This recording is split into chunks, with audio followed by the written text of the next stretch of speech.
South Delhi के सैदुल अजाब में बिल्डिंग गिरने का हादसा, कुछ ही सेकंड्स में कई जिंदगियां मलबे में दब गई।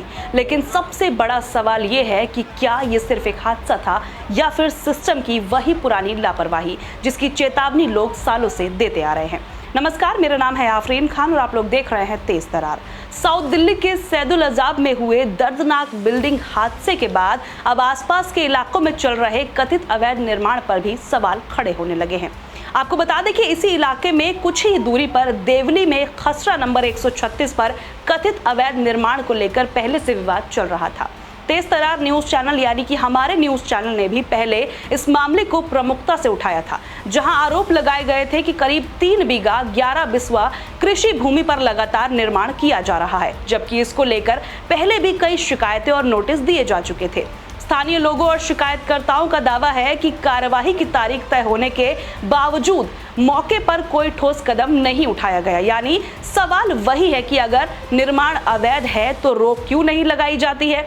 अब सैदुल अजाब हादसे में लोग जो है बहुत बार ये सवाल पूछ रहे हैं और बार बार ये सवाल आ रहा है लोगों के मन में कि क्या सिस्टम किसी बड़े हादसे का इंतजार करते रहता है, क्योंकि जिन इलाकों में पहले से शिकायतें और नोटिस मौजूद है वही इलाके आज लोगों के लिए डर का कारण बनते जा रहे हैं।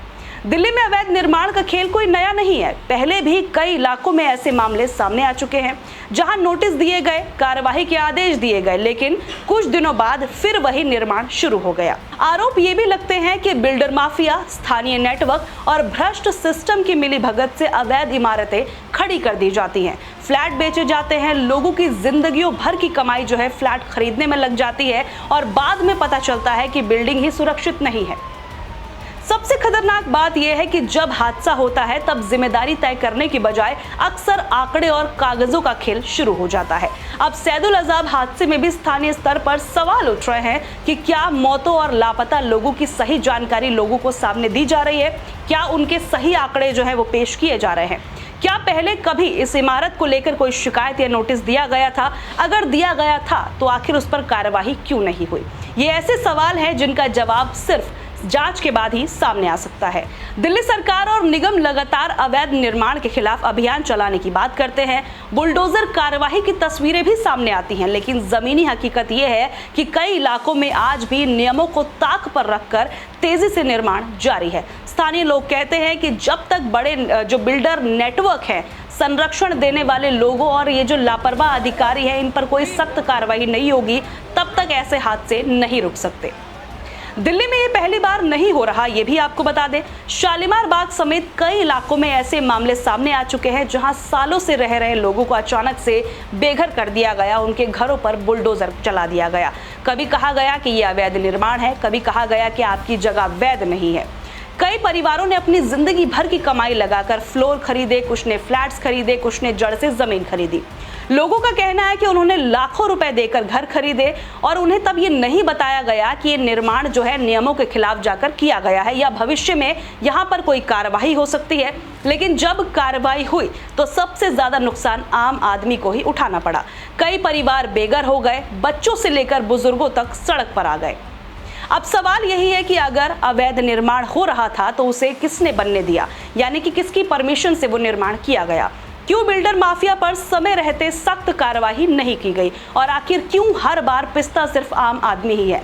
आपको भी पता होगा, जब भी ऐसे मामले सामने आते हैं, कोई बिल्डिंग धंस जाती है, कोई बिल्डिंग गिर जाती है, तो वहां पर किसकी मौत होती है? क्या किसी नेता की मौत होती है? क्या किसी नेता के रिलेटिव की मौत होती? नहीं, वहां पर आम आदमी ही पिसता हुआ नजर आता है और उसकी जान ही चली जाती है। अब सबसे बड़ा सवाल यही है, अगर सरकार सच में अवैध निर्माण रोकना चाहती है तो फिर ऐसे बिल्डर माफिया पर एक्शन कब होगा?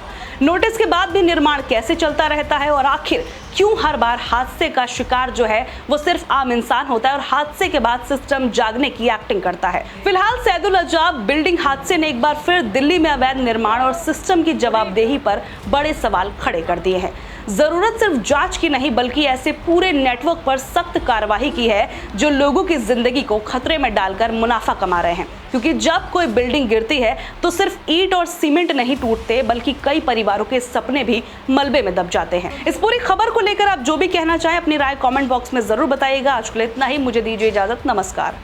अगर आपको हमारी ये वीडियो पसंद आई हो तो इसे लाइक एंड शेयर करना बिल्कुल भी ना भूलें। इसके साथ ही हमारे चैनल तेज तरार को जरूर सब्सक्राइब करें और हाँ, बेल आइकन को दबाना बिल्कुल भी मत भूलिएगा, जिससे दिल्ली से जुड़ी तमाम खबरों की नोटिफिकेशन सबसे पहले आप तक पहुंचे।